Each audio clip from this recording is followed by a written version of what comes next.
The October 28th meeting of the East Penn Board of School Directors is hereby called to order. Please join me in the Pledge of Allegiance. I pledge allegiance to the flag of the United States of America and to the republic for which it stands, one nation, under God, indivisible, with liberty and justice for all.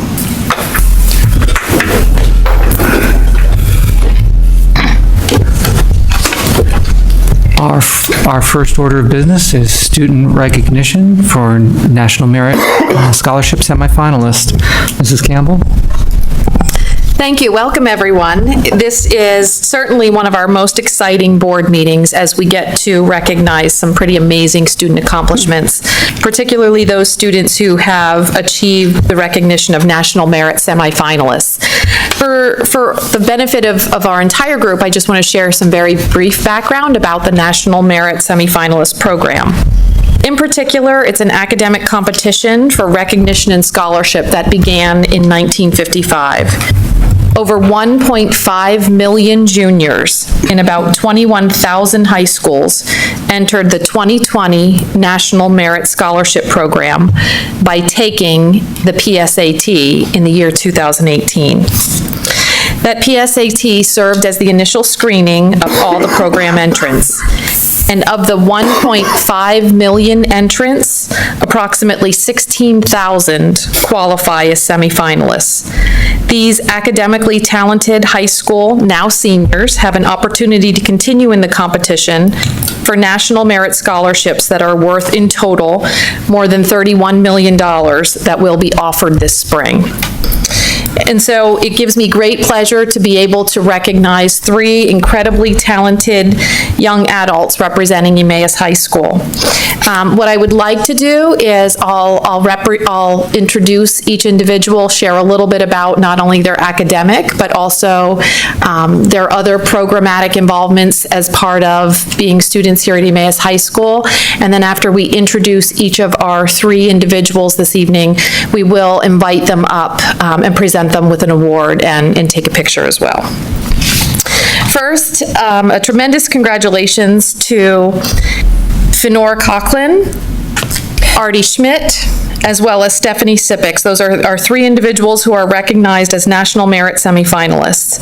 In addition to their outstanding performance on the PSAT that I just described, they are also incredibly active in various organizations in both the school as well as continuously contribute to their community.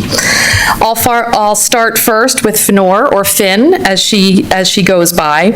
She is musically talented as well as skilled athletically. She's been active in our Interact Club. She's actually an officer, serves as president. Very active in our choral groups, including a cappella, select choir, and she's also been a member of regional and district choir. She's active on the German Club, Buzz Magazine, the Pediatric Cancer Club. She serves as vice president of the Photography Club, and she's also stage manager of Stage Crew, and literally had to leave rehearsal early so that she could make it to the event this evening. In her 9th through 11th grade years, she was a member of the girls' soccer team, and she also served as a freshman mentor. In our community, she works part-time as a piano teacher and also as a babysitter.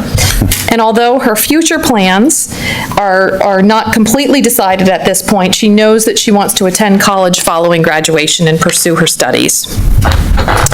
You might recall the name Artie Schmidt. He makes a repeat appearance to our board meeting. Artie, in partnership with his younger brother, developed a patented software for a circuit breaker tagging system. And about a month ago, we recognized Artie, as well as his brother, at our board meeting.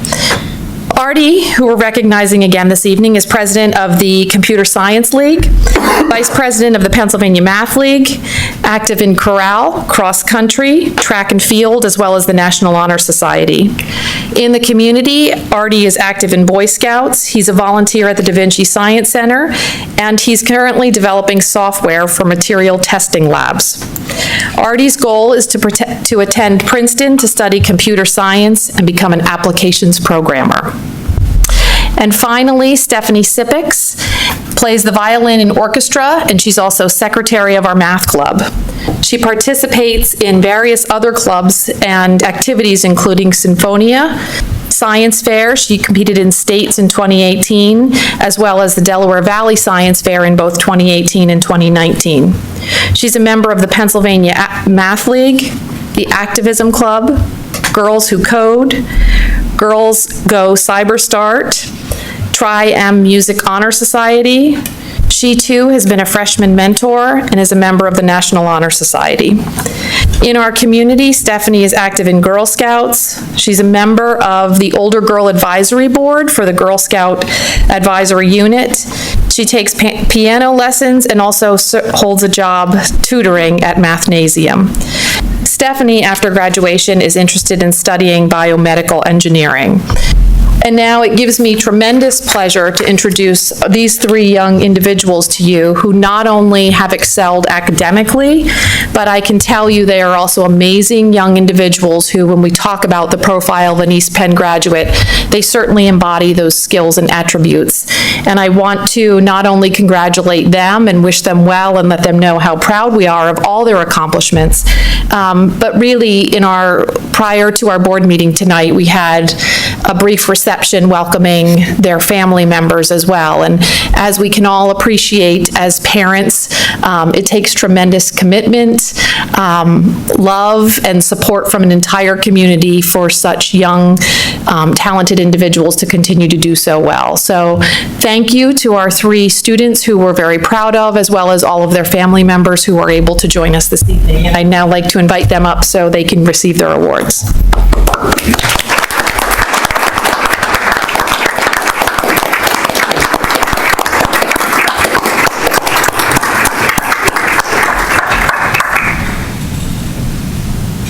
Yeah, one in this picture.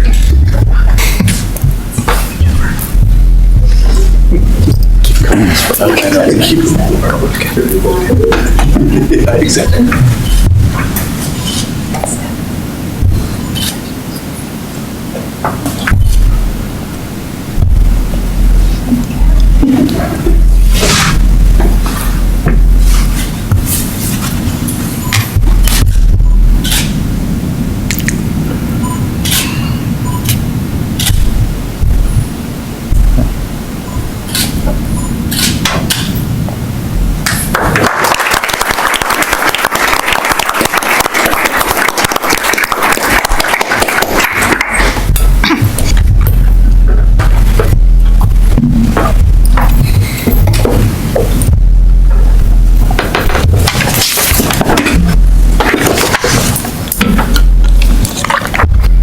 You're welcome to stay for our meeting, but we recognize that you probably have a lot of things to do to keep up with your work, so. Including backstage.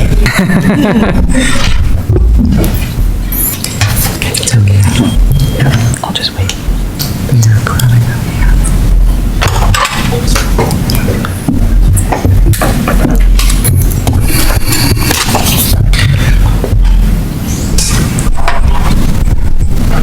So we have another recognition.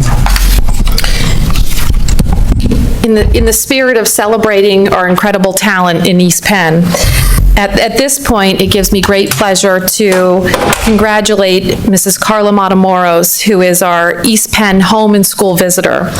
She most recently is the recipient of the Outstanding School Social Worker Home and School Visitor Award for 2019. She just recently in Hershey, Pennsylvania, received this prestigious honor across the state among many, many talented individuals. Carla, the amount of care and compassion and concern that she provides to our students and East Penn families on a daily basis is absolutely commendable, and it gives me great pleasure to recognize her this evening with this very special and very well-deserved award. So Carla, please come on up.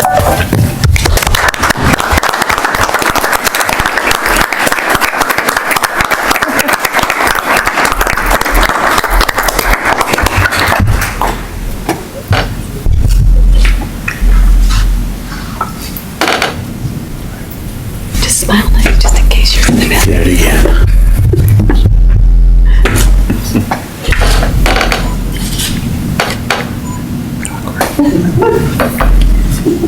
I probably moved over. Just smile nice in case you're still in the picture.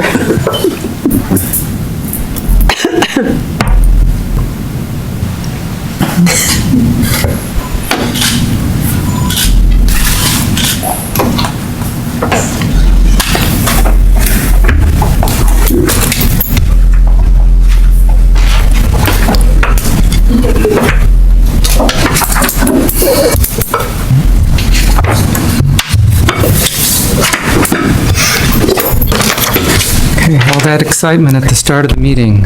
Moving on, we now have a report from the Emmaus High School Student Government Association, Grace Comfort and Caitlin, Maddie's filling in for Kate. and Maddie Kuchta. Okay, so we had a very successful homecoming week this year. Powder Puff, the senior breakfast, and the pep rally all went very well. The tailgate was the largest one that we've had to date, with 23 clubs in participation and lots of students in attendance. The homecoming dance this year had nearly 1,700 students in attendance, which was the biggest one that we've had so far. So, club events and updates. The EHS Theater Department presents Our Town on October 31st, November 1st, and November 2nd in the EHS Auditorium. This week is Red Ribbon Week, so Kid to Kid is hosting a Spirit Week in order to bring awareness to drug and violence prevention. So today was Crazy Sock Day, tomorrow is Pajama Day, Wednesday is College Gear Day, Thursday is Halloween Day, and Friday is Red Day. So the Red Cross blood drive on October 15th was very successful with a total of 39 pints of blood donated that will go to 117 different recipients. The EHS Meteorology Club is excited to announce that we now have a working weather station here at EHS. Last week, the station was installed on the roof of the building and it collects data on temperature, wind speed and direction, humidity, precipitation, and atmospheric pressure 24/7. The station then transmits the weather conditions to our very own weather page and Weather Underground in real time. This information can be accessed through those two different websites or the Weather Underground app. Special thanks to EHS Meteorology Club advisors, Dr. Carries, Mr. Dan Marsteller, Mr. Steve Anushko, Mr. Ross Snyder, the Office of Facilities, and the Office of Technology for making this happen. Okay, so some updates in the principal advisory meeting. We discussed the welcoming atmosphere of Emmaus and the importance of building healthy relationships with the faculty and staff. We also continued to discuss the use of new Chromebooks in the classroom and the ways in which we continue to improve their uses. So some updates on the athletics. The boys soccer, they won the EPC championships against Liberty. They won the quarterfinal game for districts against Freedom, and their next game is Tuesday against Stroudsburg. So girls soccer, they got second place in the EPC championships against Parkland, and they lost to Freedom in the District 11th quarterfinals. Football, they lost 24-3 to Parkland, and the regular season was 5-5, and they will play in the District 11 playoffs next week. Field hockey, they won the EPC championships against Parkland. They won the quarterfinal game for districts against Whitehall, and their next game is today against Liberty. Annika Herbine scored her 100th goal. For volleyball, they will play Northampton in the District 11th semifinals on Tuesday, and Macy Van Dale Elzen was the East Penn Conference All-Star Team MVP. Girls cross country, they were the EPC champs and as well as the District 11 champs. Kirsten Augustin took second place, Elizabeth Lee took third place, Haley Reinhardt took 7th, Kira Reinhardt took 13th, and Ashley Ryan took 27th place. They were the top runners for Emmaus. Boys cross country, they finished 4th in the District 11th championships. Keshav Shranghard won 16th place, Cameron Carter was 19th, Mark Mackey was 20th, Ian Cox was 25th, and Paul Petrie was the 27th. They were also the top runners for Emmaus. Golf, we have Michelle Cox finished 4th in the PIAA State Championships, and Math Zerfis finished 17th also in the PIAA State Championship. So that's our updates for the school. Thank you. Thank you. Are there any questions for our student representatives? Well, thank you very much for your report. You're also welcome to stay, but you're also welcome to leave if you want to. Thank you.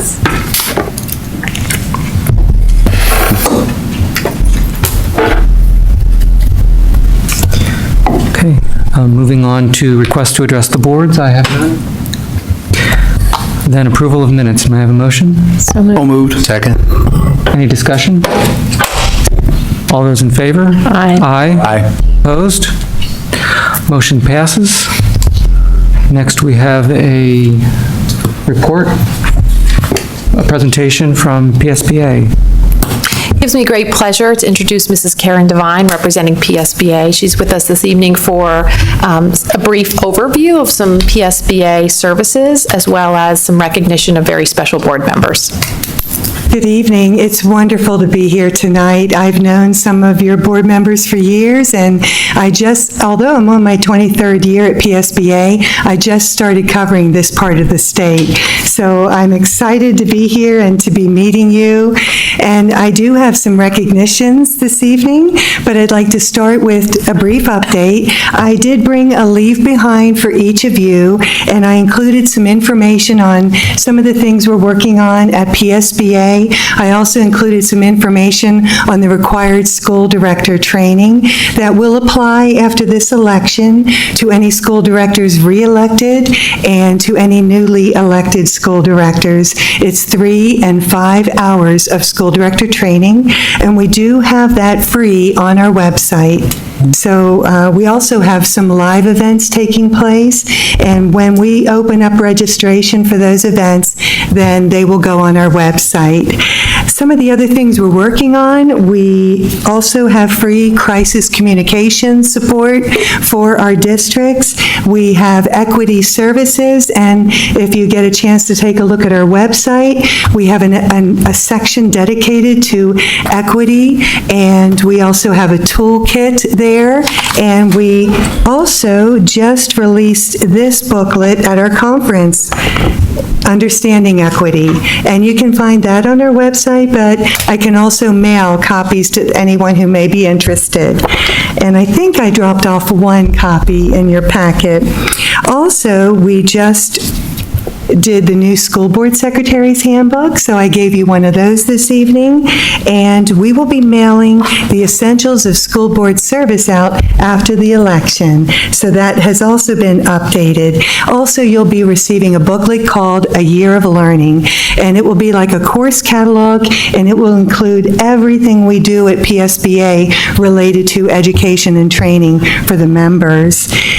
And continue to share your stories, and success starts here. And also, we now offer a federal focus update to our members that will be coming out on, I believe, a monthly basis. So we'll be covering what's going on at the federal level as well. Now, my primary purpose for being here tonight is to recognize some school directors. We call this the Honor Roll of School Board Service, and you may know that it all began here in Pennsylvania. The Free Public Schools Act of 1834 marked the first permanent state interest in public education and the creation of the first school board in the nation. And then PSBA was the first school boards association in the nation, created in 1895, so we're getting ready to celebrate a very big anniversary. We recognize how much time you put into your school board service because you care about your community, your public schools, and your children, and this is just our small way of thanking you for all you do for your children and for your public schools. So tonight, I have 2 individuals I'm recognizing. Let me get these. And I should also say that we recognize school directors under the Honor Roll at 8 years of service and then every 4 years thereafter.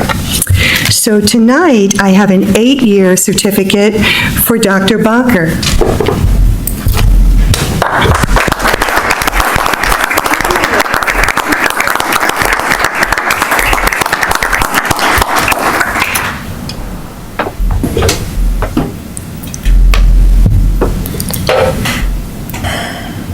And I've known this individual for, I think, 23 of his 24 years.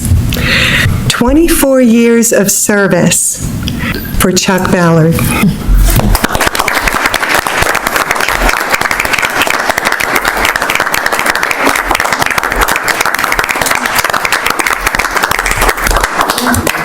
stay in there, so you hold that. Okay. Can we take a picture? Absolutely. Okay, wonderful. I'd like to come out. Oh, thank you, I don't have to get my cell phone. Can you do this? Thank you. Thank you. Just. You don't want a photo bomb?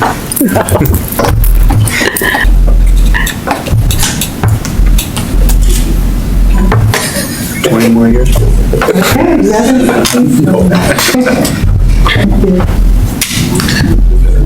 2 years. Bottle of water. Can I do that? Okay, that's perfect, thank you. It's a big wall. Fully. This is for 2 years of service. The bottle of water.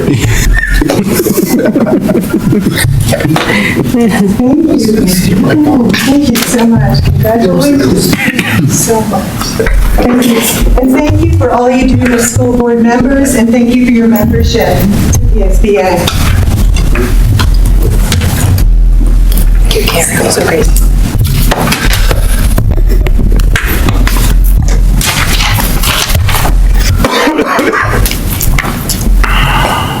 For those who are joining us in the audience for maybe one of your first board meetings, honestly, we don't usually do this many pictures, like I promise you.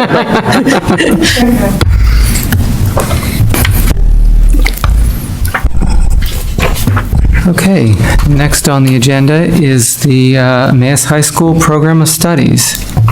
It's Dr. Kiris, that's... I feel like you should.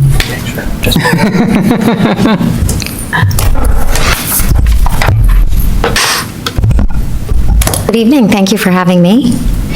I'm here this evening to introduce to you the proposed revisions to the 2020-2021 Program of Studies for Emmaus High School. I understand that this isn't actually a motion for you to vote on until the next meeting, so this gives you an opportunity to ask any questions that you have, and for me to answer as many of them as possible, and then also to get back to you after the fact if there are questions that you have that we're not able to answer this evening.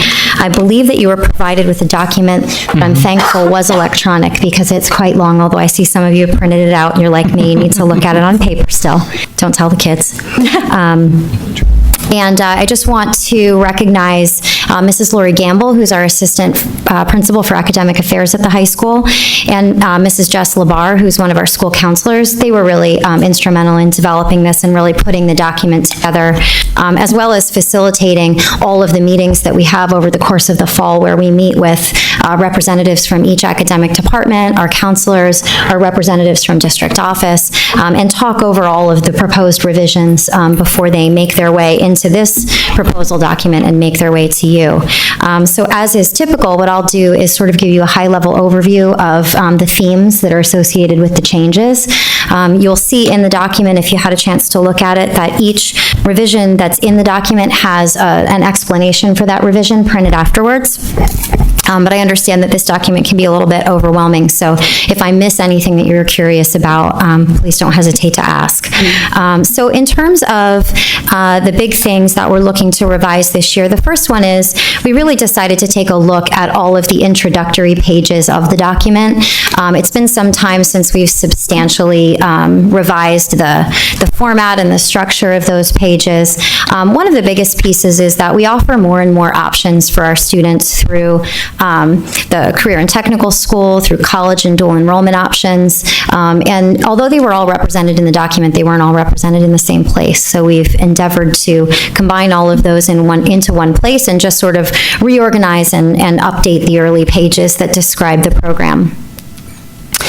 There are some things that you'll note are new in the document, and two of them are things that I know that Mr. Mike Mahalik had the opportunity to present to you at the last meeting.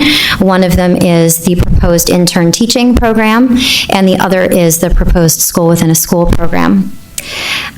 You will also notice a substantial number of revisions to prerequisites in our program this year.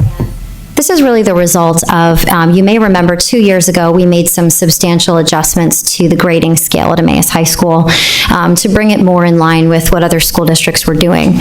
And at that time, we really advised the departments not necessarily to just wholesale make changes to the prerequisites to courses, because even though our grading scale was changing, our assessment practices weren't. So we wanted them to take some time and see how things settled out with the new adjustments, and then come to us with recommendations when they felt that those were most appropriate. And so in a lot of cases, we're finally at the place where they felt that they could make some of those recommendations. Some other adjustments in prerequisites, you'll notice that they're sort of most substantial in the art department. They have made some adjustments to the requirements for students to go on to higher level courses, and that was really just to make sure that students who were interested in one type of art, for example, 2D painting, weren't required to take as many foundational courses to move on to the second level in forms of art that they were less interested in. Additionally, you'll see some substantial changes to the prerequisites in the science department. One of the things we noticed was that in some cases, we didn't differentiate in the prerequisite between a student who had taken a college prep level course or a student who had taken an honors level course. So for example, the former prerequisite might be 80% or higher in geometry, and we certainly recognize that our honors level courses are more rigorous, and therefore it may be appropriate to have a lower prerequisite in those honors level courses. So you'll notice some of those changes. In other cases, the former prerequisite was a 74, and they adjusted it to a 75, which I think substantially doesn't really make that much of a difference, but the thinking was that in some cases, splitting in the middle of that letter grade would be appropriate. I do also think it's worth mentioning that our prerequisites, as noted in the document, are all recommended prerequisites. We don't set the computer system to reject a request, for example, if a student is a % higher or % low, but they're provided to our teachers and to our families and students to give them a sense of which courses they may want to select based on their prior academic achievement. There are plenty of times where a teacher will sign off on a recommendation where a student is close but doesn't necessarily meet the prerequisite. And we do also have a prerequisite override process. So if the student doesn't meet a prerequisite and they haven't been recommended by their teacher, they can still petition to move into the course that they're interested in, and on a regular basis that does happen. So again, they're not necessarily hard and fast, but they do give parents and students some good guidelines when they're making recommendations about what the best placement for a student is. I do want to draw your attention to a significant change to the prerequisites in world language.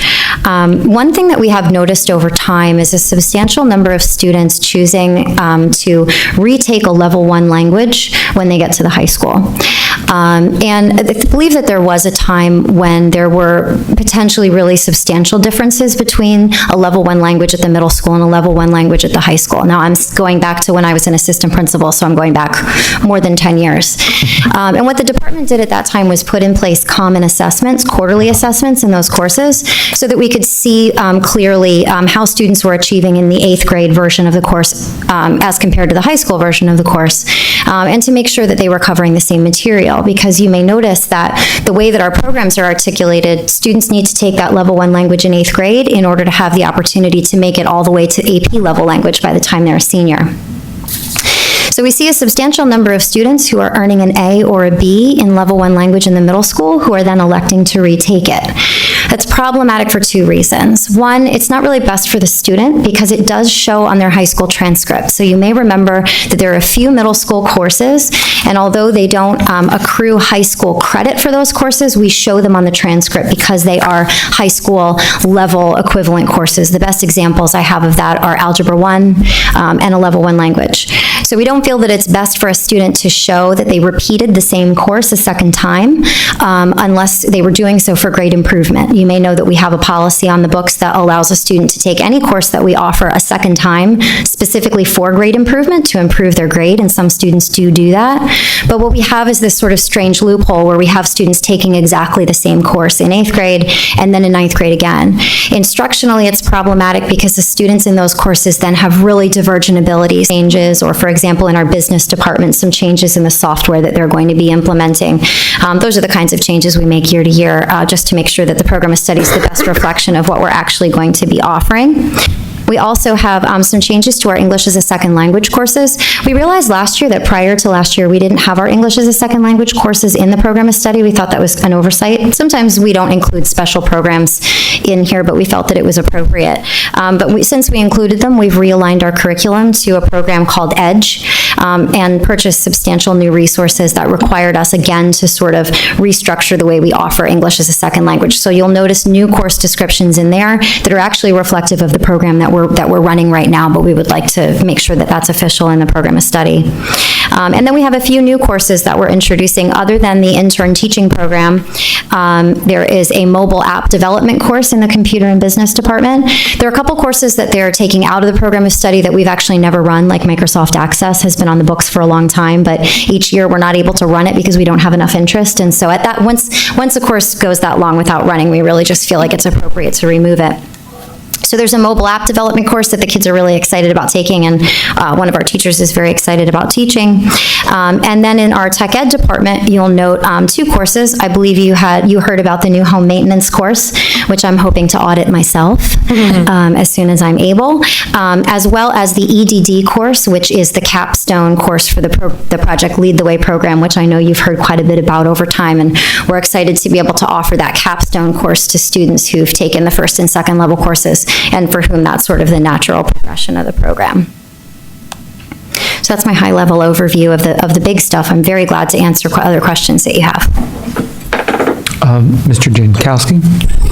Thanks. I mean, reading through this curriculum, for me, it's exciting to see just the offerings and just the way that the curriculum's adapting and preparing our students for their next phase in life, compared to when I took check writing here, which I guess how to use Venmo might be more appropriate now. Probably. One of my question though is around, so, the prerequisites, there is an ability to take a course even if you did not meet one of the prerequisites, provided that you submit a request, and then it's heard by a committee. Who comprises this committee, and what factors are taken into but we like to look and make sure that it's not a reach that's so far that it's going to be detrimental. All right, thank you. Anyone else? Dr. Levinson? Just like to echo, I really appreciate the effort to do sort of a top-down revision. I'm sure this took many hours to look at virtually the whole book. I did notice in the tech ed offerings that there are several classes that are being moved to honors level. Oh, yes. And I wanted to understand what the thinking was behind migrating those classes to honors, and if you think that's going to have an impact on enrollment, for better or for worse. I appreciate you mentioning that. When the Project Lead the Way program was put into place, the decision was made that those courses would all be offered at the honors level and weighted at the honors level, but they weren't necessarily designated that way in the program of study. So it's not a change to the weight of the course, but it's a more accurate reflection of the weighting that's already associated with it. So it was already weighted as an... The Project Lead the Way courses were already weighted. Okay. Do you think that's going to have now that it's explicit, do you think students are going to be encouraged to take it more, or perhaps intimidated? It certainly provides an incentive, especially for those students who may be academically strong and looking for the edge that they might get in moving into Project Lead the Way into high school. We hope that it doesn't serve as a deterrent, because you'll notice they're not necessarily accompanied by really rigorous prerequisites. So it could be a really nice opportunity for a student who might not otherwise take an honors class and is interested in that kind of hands-on work to step in. I mean, I personally view it as a net positive, but I did want to ask about that. Thank you. Thank you. Mr. Champagne? Yes. Again, thank you for all the work that went into this. I have one question around the biology prerequisites, and maybe it's just a clarification. I see Biology 1 honors, and then I look down in some of the other biology-related courses, and the prerequisite is just Biology 1. And I don't see a Biology 1 course. So is that a typo, that it should be at the honors level, or is that a biology course that's no longer being offered? I'm confused as to what the prerequisites that the kids need to really think about, because I don't see GSI being a prerequisite for any of the biology courses.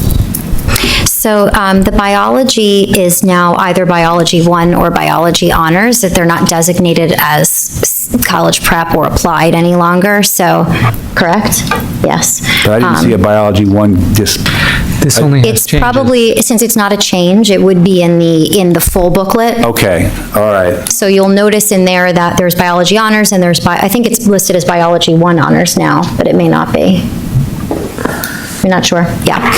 But that's the reason for it, is that biology 1 is either taken at the honors level or at the standard level. Okay, all right. So it's just because these are just the changes that, of course, all right, very good, thank you.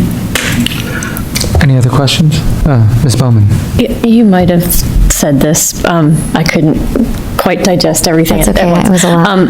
The Microsoft Word and other Microsoft Office classes that have the changes, I think they're great changes. When I read the original description, I was surprised that you had anyone signing up for those classes by the time they're in high school anyway.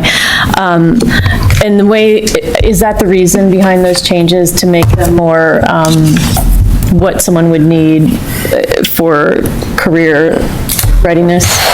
They do feel like offering the specialist test, if students want to pursue it, is an advantage to students who may already be comfortable with word processing, but want to sort of take it to the next level. Great. And then the other question I had is just one that I get, I field a lot from people and never know what to tell them. It's about languages and why I ultimately know the reason, but I was curious about the thought behind it, about why we don't have like languages like Russian. In fact, that is the language I always get asked about. Russian. I don't know why, but yeah. But I'm sure you could say Chinese or many other languages that we don't offer. And do we know what the interest level is? I don't know when the last time we would have done an interest inventory on languages is. I remember there was a time that we were able, through an online vendor, to offer Japanese, and we were able to offer that for a few years. I suppose that would just look like an expansion of the program, and I don't know that that's been considered at all recently.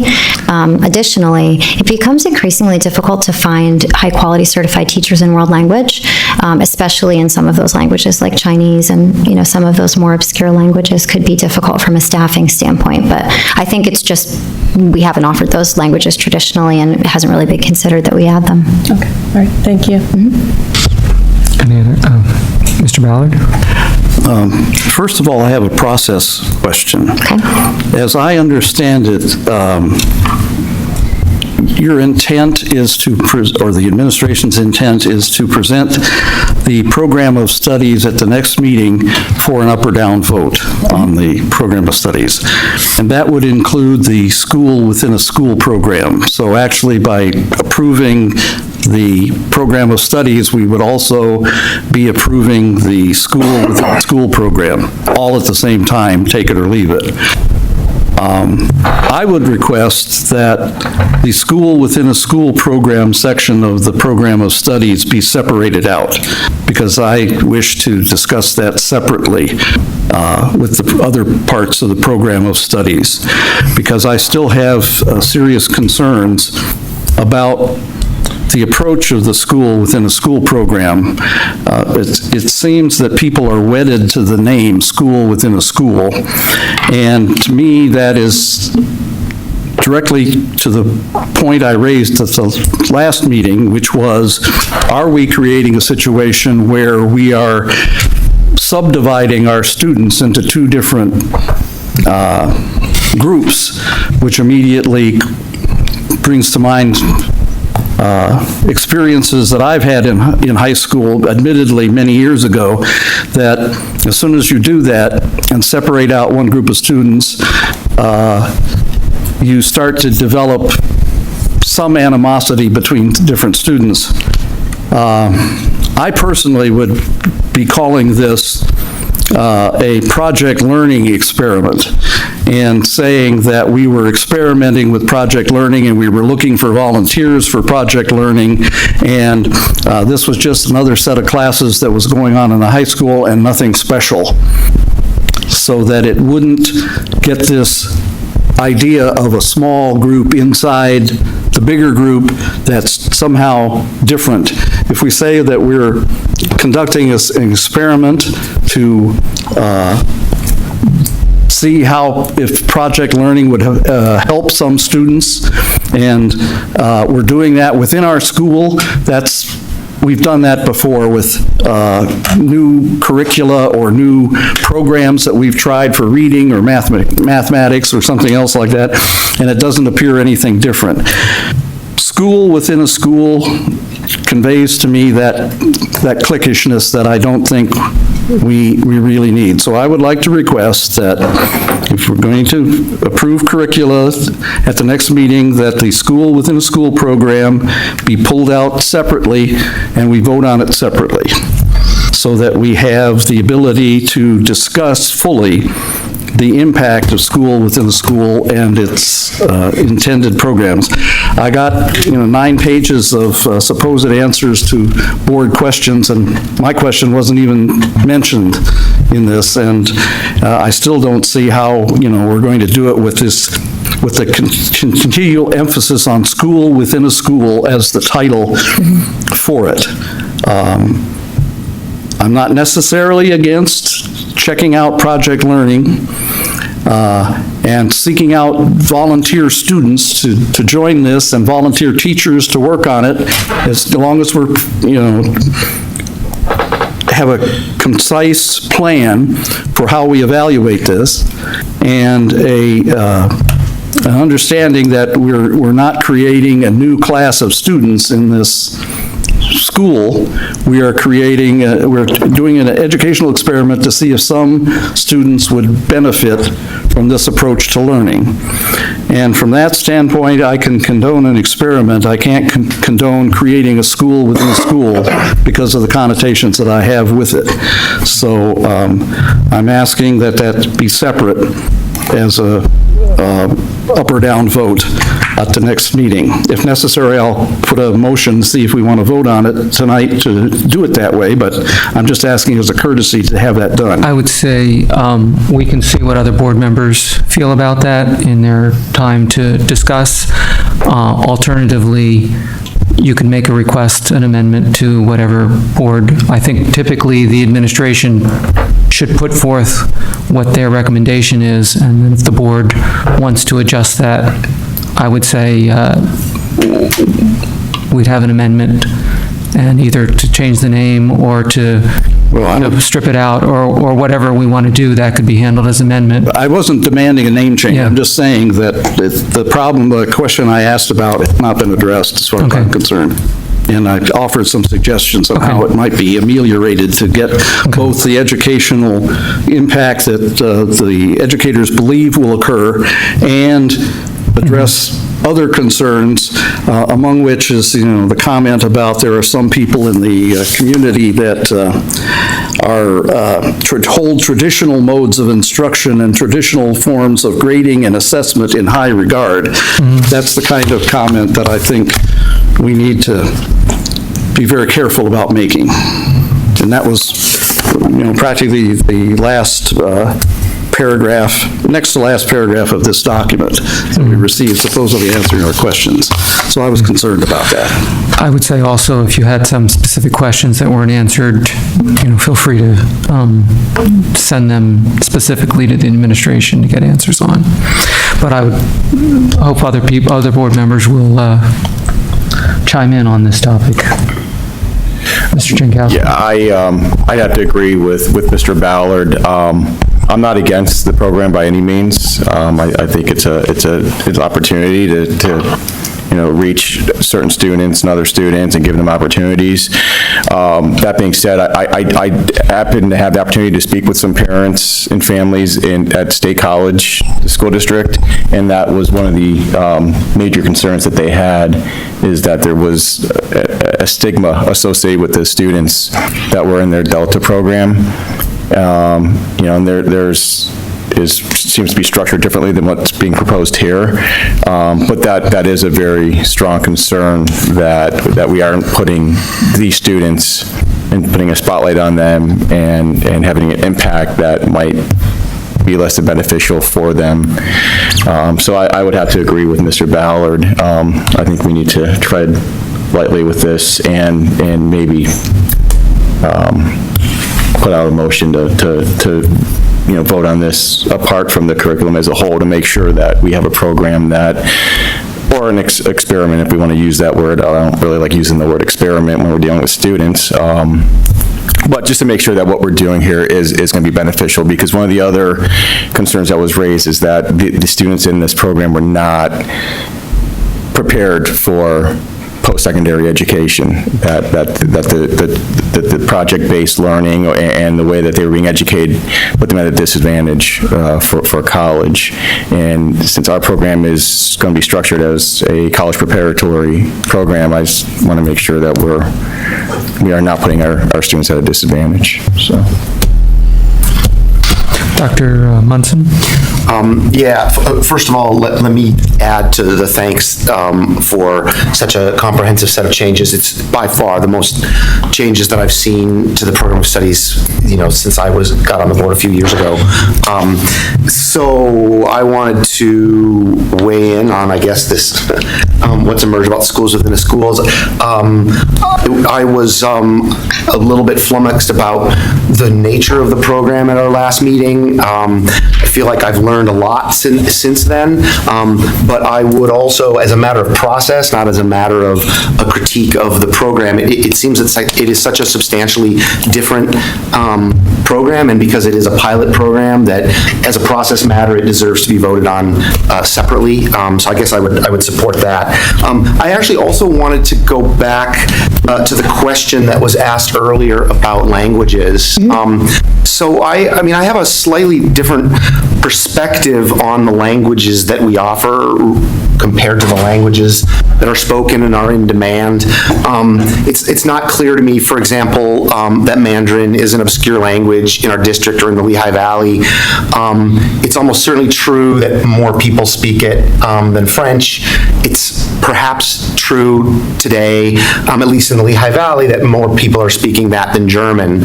And so I wonder if it's worth, I guess my comment is more of a suggestion. I would appreciate if the administration could look at ways that we could both in this specific instance, incorporate some languages that reflect the pretty dramatic changes that have happened in the world and in our community sort of over the last 75 years. And number two, if there's a way to think about how to be a little more agile when it comes to language instruction, because I sort of recognize some of the things are difficult to change once they're sort of set in the program of study and so forth. So that's just a request that this be something that the administration looks at. Mr. Champagne? Yes, regarding the school within a school program, I had the opportunity to meet with Ms. Wisman, Mr. Mahalik, and Mrs. Campbell, and I think I came away with a better appreciation for what the program that they're trying to document, that we essentially then approve the program without really knowing all of the particulars about how this program is to be, factored into the district priorities for the next year. But like I said, I spent time with them, and I found it to be a very useful exercise. I would encourage other board members, if they have questions, to definitely spend time with Mr. Mahalik, Ms. Wisman, and Mrs. Campbell. And I found that the materials that they provided were very beneficial in getting me more comfortable and understanding with what's here. But I think, again, from a process standpoint, I would like to see this separated out and let the board discuss it in terms of the other priorities that the district is considering. Mr. Smith? So my initial impression is kind of telling as to where I'm going with this. My initial impression was, shouldn't we be talking about the program of studies? It does this great update, and I kind of wanted to separate out the two discussions, and I thought about it and I said, well, no, we're talking about the school within a school as part of the program of studies, and I guess that kind of is all on topic. But then I thought about why I was having that reaction, and it was because it kind of felt like two separate things that should be discussed separately. So my initial reaction, I guess, is to support a motion to, if one comes, to separate out the two. However, really forms the basis of everything that we are going to offer in the following year. So I don't know if a similar process was followed when we put Project Lead the Way in place? Correct. So typically we approve curriculum meeting prior. And so there's new curriculum that's design and development course. Okay, all right, thank you. Ms. Bowman? I'm very much in favor of school within a school, but I would also support separating the vote because I would hate to see the whole program of studies get voted down over one aspect of the program of study. I was going to save all of my comments about why I'm in favor of school within a school to the next meeting, but it seems, I don't know, would the next meeting be more appropriate than now? No, we're talking about it. Okay. Actually, one of the reasons I'm a big supporter of it is the presentation that we were, or it's not really a presentation, but the event that we were all at earlier with the National Merit semifinalists. And when they were asked about their favorite moments of their high school experience, every single one of them talked about an extracurricular activity. I think it was orchestra for one student and stage crew for another and computer club for the third. And those experiences are all project-based experiences. We have many students who thrive within our current offering. We also have many students who don't. And we know that some people learn visually and auditorily, and some people learn tactilely, if I'm saying the word correctly. And I would love to see us teaching more experiences that way. I talked with how do I say this, someone who teaches at an elite private school in our area that is very expensive. And this is the type of learning that they're moving their entire school to. And it seems to me to make sense that if we want to experiment with a way of reaching students who currently aren't being reached, but starting with 50 students with hardly any budget behind it seems an incredibly safe risk for the district. And but something that could pay off hugely if we find a way to reach students who currently aren't being served by the way that we're teaching our courses. And then if this takes off and expands, all the better. So I will be voting in favor, but I'm also okay with splitting the vote and voting on each thing separately. Dr. Levinson?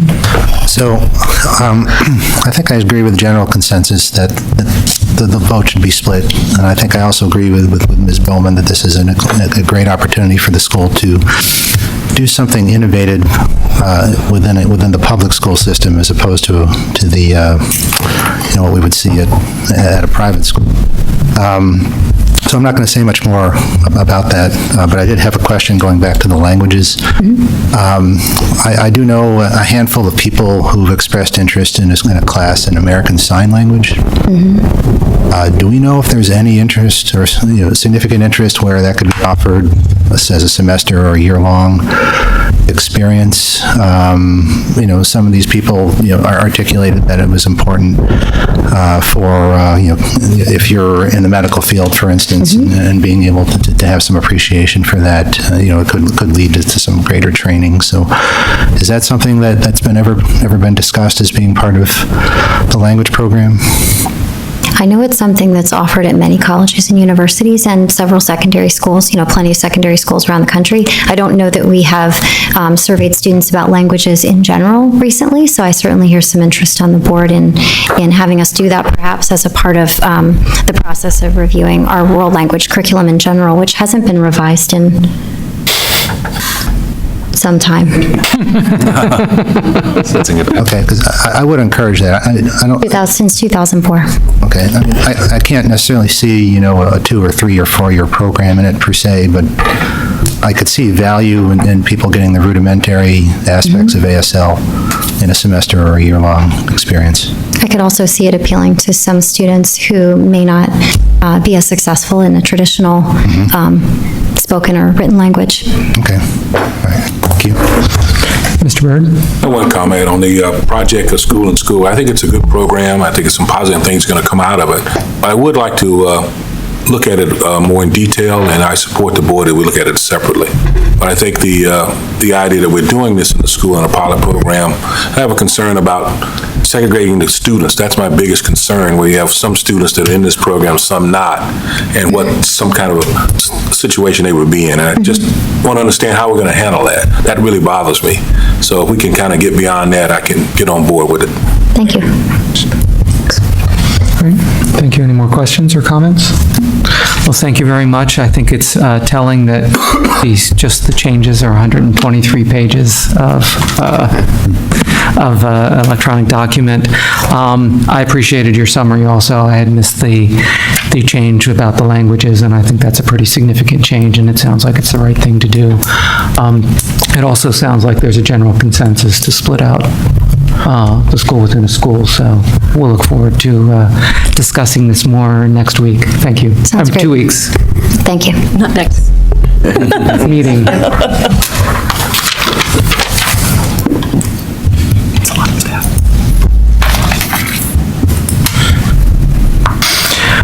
Okay, moving on to a district update. Mrs. Campbell. Yes, a few more recognitions. Just last week, October 22nd, we had 5 Emmaus High School students who competed in the Capital Area Math Competition that was held at Dickinson College. Our team included Deshaun Law, Caitlin O'Brien, Jeffrey Kleinberg, and Artie Schmidt. That team brought home first place in the team competition by answering 25 out of 35 questions in the quiz bowl. And then we also had some individuals who were recognized for their talents as well. Ishan placed first, Jeffrey placed third, and Carter placed 9th overall in those individual contests. So congratulations again to those individual as well as an amazing team accomplishment. You may have noticed that East Penn has launched a digital equity campaign that's aimed at making sure that all of our families are aware of options that we have to ensure that students have direct and continuous access to Wi-Fi. We have information that's posted on our district website. I recognize that that may be ironic in that information regarding digital equity, we're directing people to the website. So if people don't have access through a phone and/or potentially at one of our public libraries, we also always encourage families to reach out directly to each of our buildings and to ask to speak to one of our building leaders and/or the library media specialists. And certainly they can work individually with families in being sure that we can connect you with those resources. And finally, I just wanted to express a tremendous appreciation to our East Penn Education Foundation. Last week, they hosted the 2nd annual Career Exploration Fair, and despite really horrible weather, the turnout was tremendous. And when I say turnout, I mean in terms of the 45+ local businesses who sent representatives and just shared phenomenal experiences about their particular career, and the turnout in terms of our students, families, and East Penn community members who came to learn more about those various careers. So again, a huge thank you to our foundation. And as an aside, today was one of those really amazing opportunities as an educational leader in that I was able to visit several classrooms throughout the district as on behalf of the foundation and begin to award our innovator grants to various teachers. And in particular, one of my favorite moments was Mrs. Grow did a magnificent job explaining to first graders at Wescosville what an innovator grant was. And they saw us walking in with a really big check, and they said, "Hey, we saw that on TV." So I think they thought we were the Publishers Clearing. But I captured that on video, and it was really just such a special moment. So highlight of our day to be able to go out and recognize our amazing teachers interacting with their students.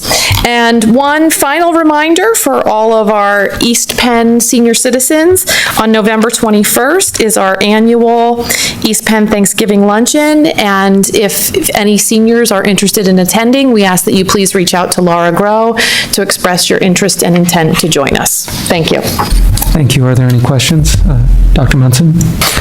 Yeah, I had a suggestion and then a question. The suggestion has to do with the program for equity in internet access. I mean, I guess it's prefaced with, I'm really glad to see that a lot of effort is being put into this. This district has invested heavily in our technology plan, and I'm really pleased to see that equity in the use of that technology plan isn't just an afterthought, but is central to the rollout of the plan. If it hasn't been done already, sort of, in reference to the kind of joke you made about the website, I would submit that this is one of those things that it's worth printing a hard copy and sending it to every home in our district. I know I get things to sign up for the giant savings, giant grocery store aid thing. It seems this rises to that standard of being printed out, and the families who don't have access to the internet might appreciate it. My question actually has to do with part of your report that you had provided the board regarding the PACE survey. Yes. One of the things, so I'm happy to see that is being done again. My understanding of the PACE survey is it also has new questions on it regarding sleep, and that could be important to the ongoing work about start times in the district. But I was curious why the change when 2 years ago we gave the survey at the middle school level, but this year we're only giving it at the high school level. Yes, thank you for the question, and I wanted to first mention that we will be administering the second week of November, approximately November 13th. We'll be administering the PACE survey at Emmaus High School only to 10th and 12th graders, and so parents of Emmaus High School students will be getting notification from Emmaus High School regarding details of that survey, so watch for that information within the next 2 weeks. And as part of that process, there is an explanation as well in terms of how parents can access the questions and see sample questions, as well as reach out to high school administration regarding their desire to opt their child out of the survey participation if they so choose. To answer your question, Dr. Munson, regarding why we've opted not to administer the survey to middle school students, we work directly with our middle school administrative team, and they felt that at this point in time, there was not additional information that they necessarily needed from that survey based on when they would have administered it 2 years ago. In particular, potentially feeling that possibly some of the content or questions that were being asked were not necessarily topics that they were, at this point, wanting to delve into again with middle school students, that they still had some good baseline survey from the last time we administered that in 2017. Thank you. Any other comments or questions?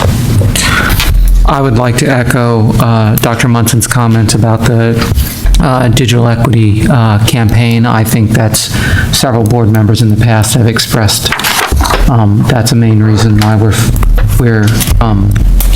one of the main things we want to get out of the technology investment is equitable access to technology, and so that's a great move to be rolling out an equity campaign. Thank you. Okay, moving on to personnel items.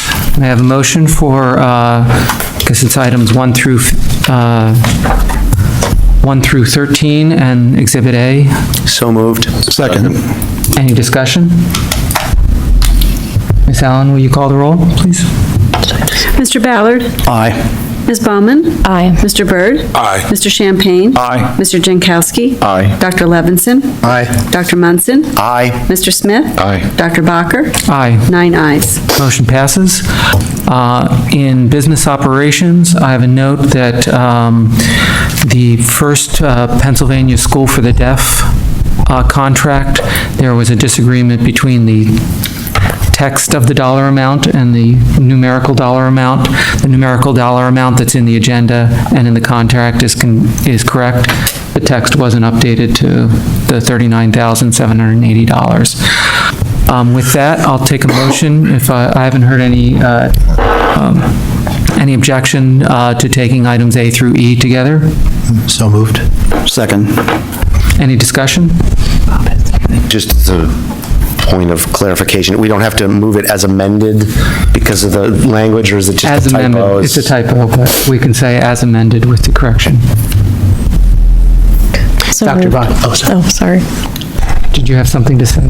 Yes, if I could, I just wanted to make a comment on the bill list and the budget transfers. I wanted to bring to the board's attention the final steps of the bond refinancing that was approved in July. You'll see we're recommending approval of budget transfers to transfer that from the expenditure for debt service to transfer to capital reserve.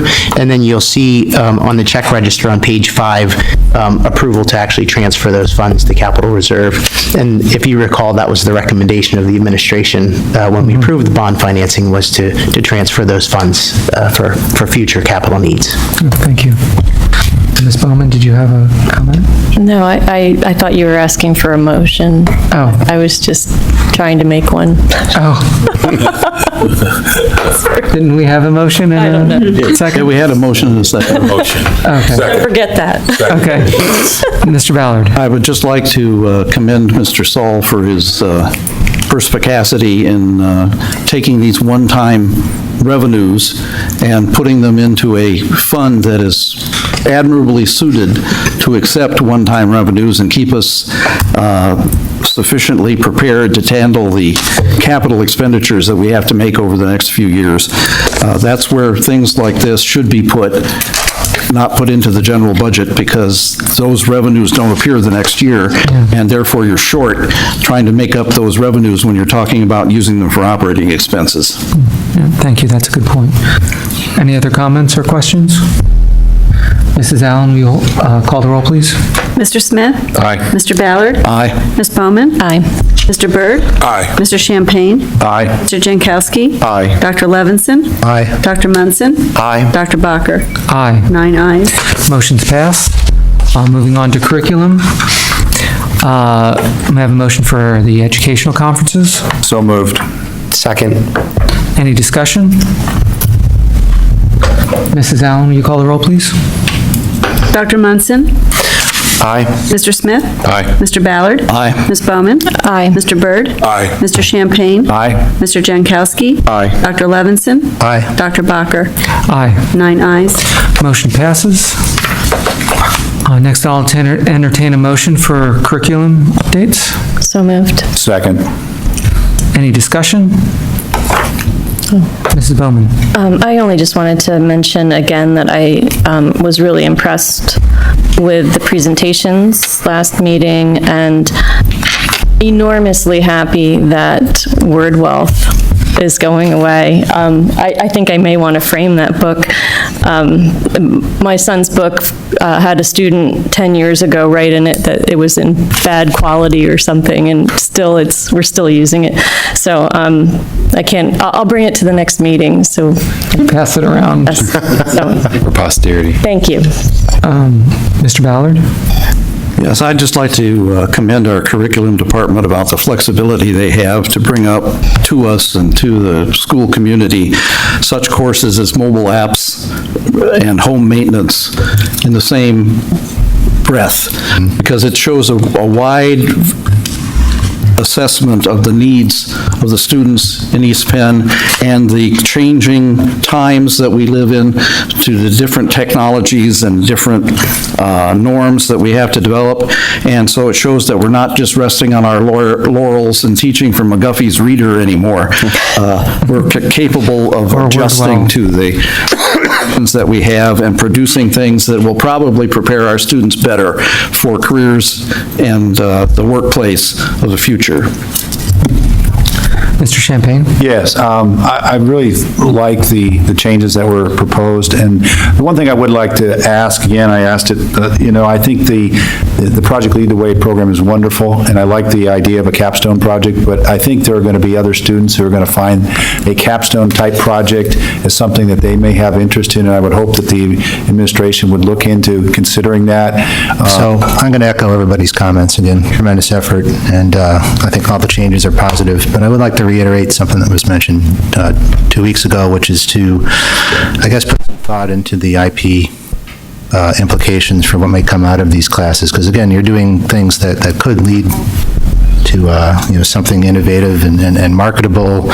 And so I think the district should be prepared to deal with the intellectual property aspects that will be beneficial to the student and to the school and whatnot. So, thank you. Dr. Jankowski, Mr. Jankowski. I wish. Gave you. Again, echoing what everyone else said, and I said earlier, I think this is exciting, and the opportunities are wonderful for the students.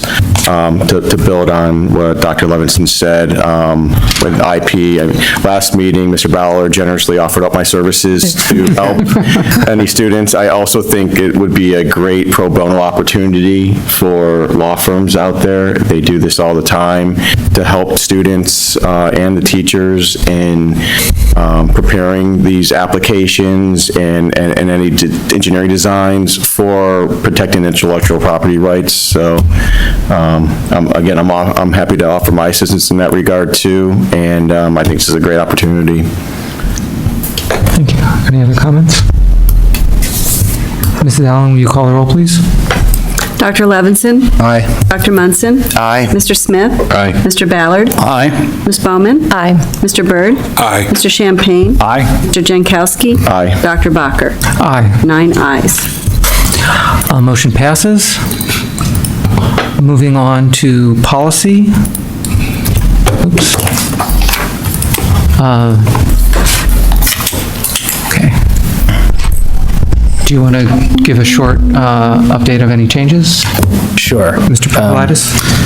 So yes, we have a few policies that are under review, and one is new, and of course we have a new attachment which was communicated in the report. Since several of these new policies and revised policies do deal with school safety, Dr. Mirabella is here, and he serves as our school safety and security coordinator. So I may call on him to answer specific questions that may come up. Dr. Mirabella did review all the policies that are being reviewed tonight. So the first one is policy 333, professional development. Just a really general overview. This policy is updated based on requirements from Act 18, specifically adding trauma-informed approaches into our professional development plan. I did not have any specific questions on that policy. Yes, Mr. Ballard. Yeah, one of the things about trauma-informed education is you've got to be informed about the trauma that's occurring. Where do we have the policy that's going to do the trauma measuring? We don't have a policy on trauma measuring. We have a committee that will be going through and looking at the research and talking about how are we going to provide the appropriate resources integrated throughout the daily curriculum to support students that are dealing with trauma, and working with that and having an idea of making sure that the teachers understand what trauma-informed approaches are and how to support them. Was there some professional development on recognizing signs of trauma? So this policy is requiring that, and we're in the process of having a committee that will be providing professional development in the future, yes. So in some sense, that's a way of identifying the trauma? Yes. Well, I'm trying to make sure that we have some recognition that we're going to have a policy on what you do when you find trauma, and how to deal with it, with either administrative or regulation or a policy, and just to make sure that this isn't the end of it. Right. Okay, thanks. Any other questions or comments on this policy? Okay, moving on. Okay, so the next policy is policy 705, facilities and workplace safety. This policy was revised to clarify that it addresses safety of the physical buildings and facilities of the school entity, as well as addressing the requirements for certified workplace safety committees. I did not have any questions on this policy. Mr. Champagne? Yeah, just one brief question under delegation of responsibilities. Last sentence says administrators shall ensure that all staff, students are informed of the safety rules at the beginning of the school year. How is that communicated? What do you do to ensure that that happens? And what is the method and vehicles in which you're communicating this? Yeah, so the teachers will generally just make sure the students understand that and talk through all the drills that they do and the purpose for the drills. So it's communicated by the teachers. Okay. Depending on the level too, it's a little bit different. So at the elementary level, there's specific detailed explanation as to purpose, as to why, and understanding that. And at the secondary level, it's just a little bit different. Okay, is there anything that's on the website or anything else in that regard, or is it just all in-class communication with students? In-class delivery. Okay, thank you. Mr. Ballard? Okay, the title, Facilities and Workplace Safety, I think, and I may be wrong, is perhaps a little bit of a misrepresentation of what this policy is, because there's actually two different definitions of safety that could be applied to that description. The one that seems to be in the thing here is basically the physical safety for outside influences or outside threats. But there's a whole different viewpoint of facilities and workplace safety when you talk about OSHA, NIOSH, and all of those things, and I don't see where you reference where these other things are covered, and this is calling itself Facilities and Workplace Safety, which from a person from an industrial background, that would be covered under this policy. And so I'm not sure where it is covered, like who's responsible for making sure that the required federal and state postings are up on bulletin boards, and certain inspections are done, and certain safety equipment like climbing belts and things like that are checked on a regular basis. That's why I'm wondering if you might want to look at the title of this and rename it something that describes the type of safety concerns that you're looking at here in this policy. But then I'd ask, where's the facilities and workplace policy? So be aware of that.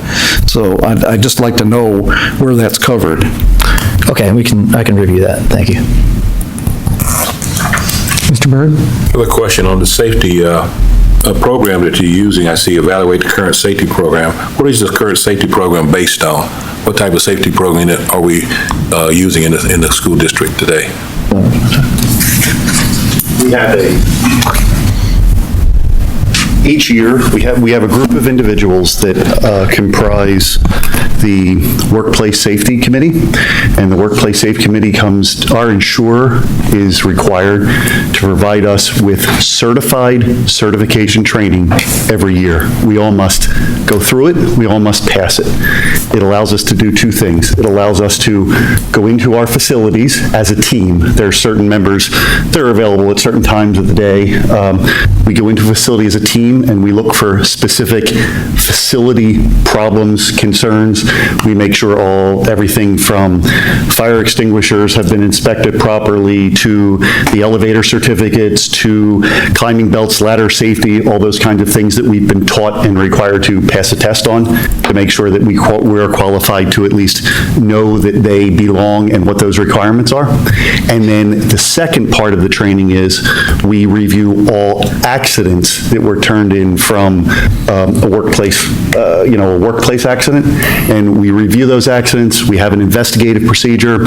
I go out and interview individuals that were involved in the accident. I look at the accident report. I report back to the committee on those things, although there's only a certain number of people that would know the specifics of who it was and things like that. We do maintain confidentiality, especially when it comes into medical injuries and things like that. But I just report back to the committee on investigative results, and that's another part of the training I'm required to pass, take a test and pass, that I can successfully do an investigation on a workplace accident. So our insurer provides that. That's part of their requirement, and all of our committee has to take that. Anybody that misses it does not get the certification until they do the, I think it's now 3-hour web-based training, of which then they have to pass that, and then the insurance company will send a certificate to me to keep on file. So that training is certified once per year? Once per year, we're required to do it. And that in turn, because we keep a standing committee on those things, the district receives a significant reduction because we have a standing committee that actually does work, keeps minutes, keeps agendas. The insurance representatives will come out and sit at some of our meetings. We get a significant insurance reduction off our rates each year for having a standing committee. Any other comments or questions? Okay, moving on to the next. Okay, policy 709, building security. This policy was revised to reflect the role of the school safety and security coordinator and responsibility of the superintendent for designated access to school buildings and facilities. There were a few questions on this policy.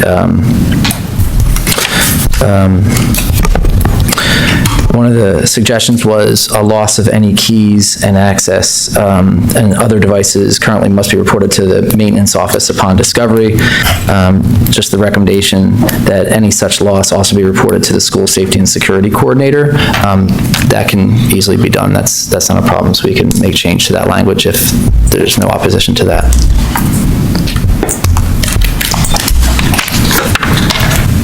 That it with the... I don't have any other questions, sorry. Mr. Champagne? Yeah, under guidelines, it talks about that there will be a limited access, and that there will be a locked interest and monitored. So that's for egress, entrance. What about exit? Are we limiting, people leaving the building to that one entrance way, including students, so that we can monitor who's coming, because if somebody walks out of a door and leaves it ajar, you've suddenly got an access point. So how are we monitoring people that are exiting the building? I can start, but with fire code, obviously, when they have to be able to egress the building, and then typically the door is going to close. Specifically monitoring to make sure every door is closing the way it's designed to close. I don't know if we have a specific plan in place for that. The one piece I'll add, but Tom, please in terms of the egress piece, the other piece that I will say, Mr. Champagne, in response to your question about, I know with visitors, like we have very specific procedures in terms of visitor sign in using a specific location, and then they are given, our visitors are given the clear direction in terms of the process for leaving a building. So they are then to sign out and use that same entrance. But certainly I invite Tom to talk about other individuals who might leave, or students who are potentially using other exits. Basically, it is impossible to monitor every door and find out who went out every door at that moment. If a door is propped open, there aren't necessarily door alarms, but most of the doors, if they are left ajar, either by something or they are, they didn't shut properly, if you want to say, there's a clicking noise that happens on those because those doors lock. So that will cause the attention of maintenance when they go around the building. We have maintenance circulating all of the buildings at all times, whether they're cleaning up messes or in the cafeteria, whether they're doing hall things, whether they're doing safety and security checks. Our maintenance are trained to look for those types of things as well. But as far as all the doors, especially in a big building like the high school, the only thing we would be able to do to know if somebody actually went out that door would be to review the footage of the camera to be able to see at what time they exited and went through it. But as far as the visitors go, yes, we do have that book that they sign out with, and in the event of an evacuation, we do take that book with us and account for those individuals. Is that considered best practice in terms of how you deal with exits? Right. When they came in and did the RVAT with us, the risk and vulnerability assessment teams and the state police, they recognized the vastness of the buildings and alarm system, security system, which is on all of those doors that signals when they're open, can't be programmed for a day use type of thing, which it sends a signal to the main office saying this door has been opened, and you can immediately review the camera footage or whatever to see who just went out that door or came in that door. I don't understand if we have to have that kind of security at night for all of the doors, and it should be We programmable. should probably discuss specific security features in an executive session rather than in public meeting.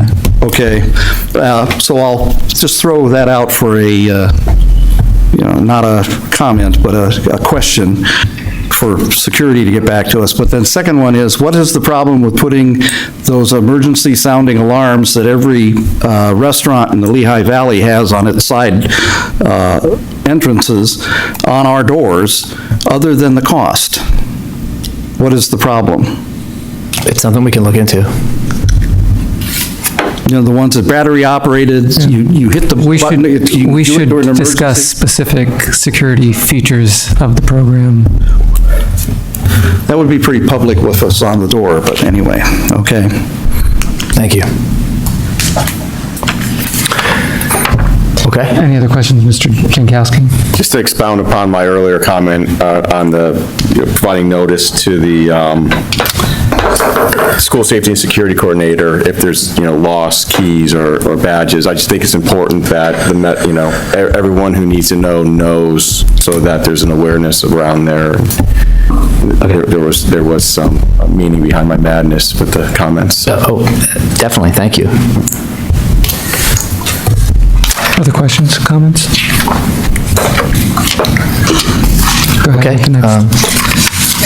Policy 805, that's emergency preparedness and response, and as I stated earlier, we do have a new attachment, which is the safe to say, goes through the safe to say procedures, so that is a new attachment. This policy was revised to address aspects of both emergency preparedness and response, and to meet required updates to the school code. The attachment was added on Safe to Say Something program and the procedure to assess and respond to reports received from the Safe to Say alerts and communications. I did receive several questions on this one, so I can start with going through the questions if you'd like. Yes, please. There was a suggestion to propose some language on page 506 specific to school security drills. And I can just read what was proposed. School security drills shall be conducted in a manner that minimizes the alarm and anxiety that they may cause among some students and staff. This may include, but is not limited to, age-appropriate explanations of the drill's purpose, reasonable limits of the realism of such drills, evidence-based information on the likelihood of needing such a response, and a clear indicator of drills versus actual responses. I think that's something that is in practice currently, so we thank you for that, and adding that language makes sense. So, thank you. All right. Another question, under the definition of school safety and security assessment, shouldn't the assessment also cover emergency preparedness plan? And yes, we can add that in there. That is part of the practice, and so we can add that specific language. So it's also articulating that the plan is being looked at. Another question, shouldn't the evaluation also include any deficiencies or weaknesses of the facilities and programs? And the answer is yes. The evaluation does include weaknesses and needs, and so we will include language in the policy to make that clear as well. And then in the last paragraph, under delegation of responsibility, how are the needs and available funding determined for purposes of completing a school safety and security assessment? When something comes up, when any safety or security suggestions are made through any assessments, current budget is looked at and evaluated. If that's something that cannot work out and it's not an immediate need for safety, of course, proposals are made for the next budget cycle to look if that can be worked in, and so to make sure safety and security is addressed. Also, there's grants that are utilized Dr. Mirabella has been very successful in writing grants in the past to address needs that were that came up in security and safety assessments. Okay, another question. Who reviews the emergency preparedness plan annually? So the school team, the leadership team in the building, an emergency team in the building reviews each school emergency plan annually. And then the central office plan is reviewed by Dr. Mirabella and Mr. Anushko. Okay, any additional questions? Mr. Jankowski? So in addition to the school safety and security assessment that might be done on a periodic basis or when need arises, are there any other maybe lesser intensive assessments done just to make sure that we are using best practices here, or that, maybe seeing what other schools are doing that, or any weaknesses that may come up via, white papers on the issue, or again, experiences, just so that we are staying on top of things. And, obviously budgeting is a big concern. Maybe, what's the difference between, what's involved with the school safety and security assessment versus maybe a lesser intensive assessment? Right, and I can speak to it, and if Dr. Mirabella wants to add to it, but I know he does intensive work. In order to be on the National Registry as a shelter, they come in and I have huge binders because we have to go through stem to stern everything in the building, everything from emergency communications to showers to washing machines to electrical loads to cooking facilities to all those types of things, and they have a certain standard. So they come in and inspect those standards.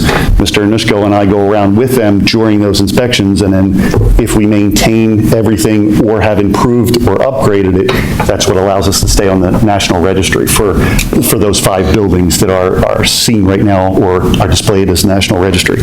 We also do our biannual Limerick shelter drill, and that was just evaluated last Wednesday. Both representatives from FEMA and PEMA were there. It took us probably about 2 weeks to prepare for it. There was 86 people involved, and then I sat down for the debrief afterwards last Wednesday, and these were 86 people from outside organizations, and then we sat down with FEMA, and every time we get a new insurer or we re-up, we have to go through that entire process again. So they come out and check our facilities as well, and then we go through the chemical safety audits and disposal program participation as well. So pretty much try to cover all of the areas of safety, not just active shooter, not just, our facilities in general.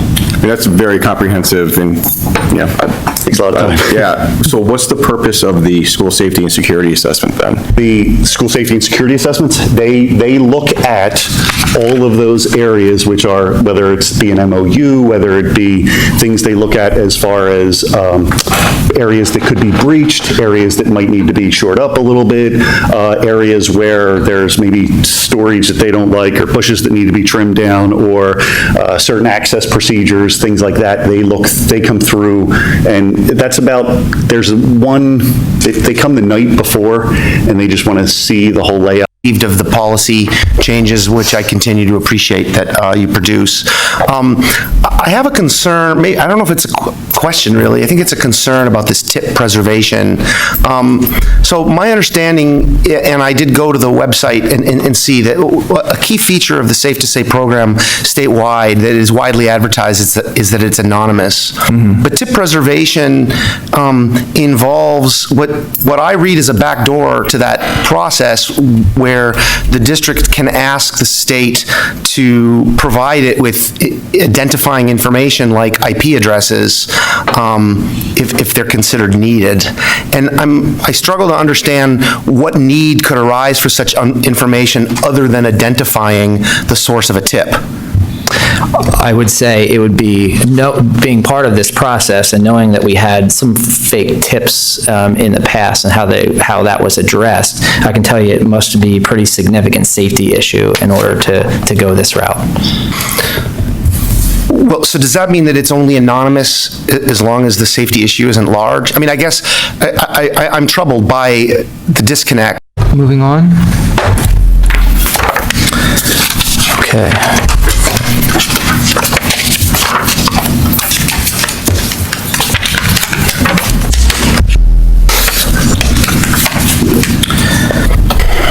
Okay,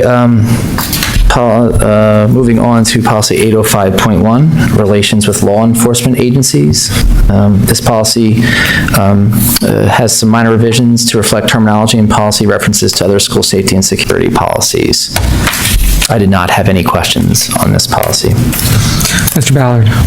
Yes, I have a question on page 3 of 4, and it's for Mr. Fisher. In the second paragraph under authority, it says, "The board directs the superintendent or designee to execute and update on a biennial basis a memorandum of understanding with law enforcement authorities that have jurisdiction over school property in accordance with state law and regulations." Isn't it true that such memorandums of understanding have to be approved by the board after they have been negotiated by the superintendent? We had to approve the first one. I'll double check for you. And I think it should say that she can, or he or she can negotiate, execute, and update, but it still has to receive, it's a contract, it has to have received some kind of approval from the board. It can't be just changed biennially and then we never hear about it. Point of information, No, I believe the MOU for the school resource officer came before the board, but I don't believe we've ever approved or seen the general MOUs between law enforcement agencies in the district. I mean, that's a general. I understand your question. I actually am not, go ahead. There is an MOU template which is provided to every school district by the Pennsylvania Department of Education, and that MOU template is just to make sure and ensure that there is established relationships between the school district and the law enforcement entity. That MOU is separate, completely separate from the MOU which governs the conduct and the application of the SRO for the high school. That has to be a negotiated agreement or contract, however you want to look at that. It comes before the board, but the standard MOU that is produced by PDE for school districts to use with law enforcement is just a document that PDE requires us to sit down with our law enforcement and do. It's the same exact language, and every one of the school districts use the same template. That may be the condition of the MOUs, but I'm asking if it's a, as a contract, if it needs approval by the board. So he'll look into it. We'll double check. Any other, Dr. Levinson? So I have a question that's a point of curiosity. On the top of page 4 under training, talk about inviting representatives of law enforcement authorities. Would these law enforcement entities, be the groups that the district normally interacts with, which I suppose are going to be, the local boroughs and the state police? Yes. And is there any thought to going beyond that, other borough entities throughout the state? I don't know if federal groups or anything. Is there any need to go beyond those resources? I think to invite them in as part of working through drills and things like that, I think at this point we've just worked with the local police that will be responsible for the buildings and state police, if they're responsible for those buildings, to participate in the drills so that there's a common understanding in language, building, security plans, and debrief after. That's the plan. So it's really just local. Well, the list, goes beyond just drills. I mean, you've got looking for trauma-informed approaches, restorative practices, things that you wouldn't necessarily. Yeah, sure. We would definitely invite in, other programs there. The beginning of this policy, it defines a whole raft of different school security personnel, school police officers, which are employees of the school district, school resource officers, which are contracted from local law enforcement, and school security guards. Okay? But the only one that we issue guidelines for is the school resource officers. Now, it would seem to me that if we're going to mention those other personnel, we ought to have guidelines for them also, even if the guideline is we are not going to employ school police officers, for one. But I do know that we have in the past used contract security guards at such events as football games or something when we've had potential threats or there's been a rowdiness that's occurred at a previous game and we wanted to ensure that it didn't go there and we couldn't get off-duty officers to be there. So shouldn't we also have some kind of guidelines for contract security guards, or do we say we don't use them, or what do we do there? Because we're not covering all the bases in the guidelines. It's a great question, a good point, and one that we've thought about. So exactly what you pointed out, there's definitions for these different roles. There's no specific delegation of responsibility or guidelines that drive them because we don't currently use them. So the point, there's two ways to look at this. We could remove that completely from the definition since it's then not discussed later in the policy. You can leave it there so that people can see there are other options for security. It's just not in our policy. Or we could do what you referenced, and that's just mention that we don't have them.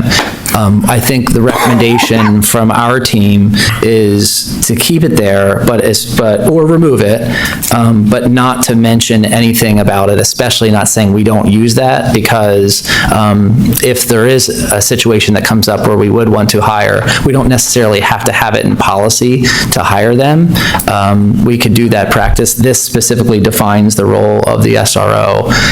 Then it should be limited to defining the role of the SRO. But we do have used contract security guards. And I do think if we're going to, think about that in the future, we ought to have a guideline for them, at least in some policy.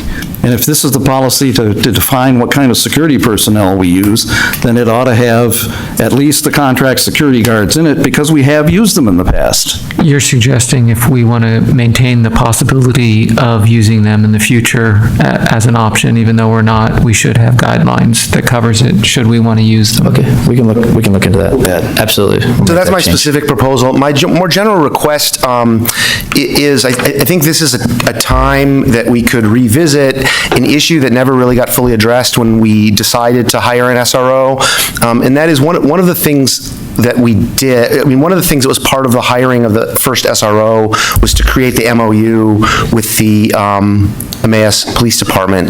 The problem with that MOU, from my perspective, is that it didn't actually meet the best practices of any of the work that had been presented to this board by anyone in terms of what that MOU should include. There were a number of things that I don't remember, but one of the things I do remember is that best practices are to have an MOU that specifies the nature of the review of the program, the effectiveness of the SRO program in a school, as distinct from a personnel evaluation of the person who's doing the job. I would like to see us, if we are updating this policy, to include language in here that requires an MOU that meets some of those standards that we already know are best practice for MOUs in this area. Okay, thank you.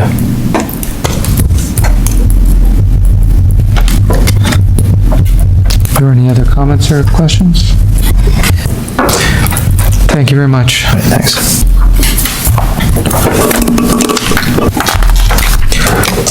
Okay, moving on to other educational entities. Ms. Bowman, do you have a report for CLIU? Yes. So at the last meeting, there were two things happened of note. The CLIU added 3 positions to their HR department. Some of this came about because their current director of HR was leaving, and it gave an opportunity to reorganize. But these 3 positions will help the CLIU to continue to run some programs and also potentially expand some things that they couldn't expand.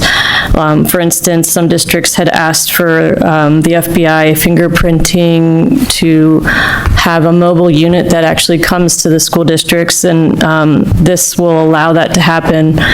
Forgive me, I can't remember exactly why it allows that to happen, but it's one of those staff members is needed so that that's staffed while somebody else is in the vehicle. The big question is, even though this sounds like a big increase, 3 new people, it will not increase the district contributions. They'll fund all of this through their indirect costs that were already worked into their budget. And then the other item of note is that they are going to be leasing facility space for the Carbon County Enhanced Autism Program. This is one of those beautiful win-win situations. They've been looking for space for 5 years. Where they currently are, the lease is up. They found new space right next to an existing facility that they're using for Carbon County E1. I'm not sure if I even know what that is, but it's something else for the CLIU. And this new space, anyway, is adjacent to space that they're using for something else, and it will allow them to serve more students, so 12 more students, because they'll have 2 extra classrooms. It's bigger, and then amazingly save $110,000 in the process. So more classrooms, more kids served, less money, all good. Are there any questions? Thank you for your report.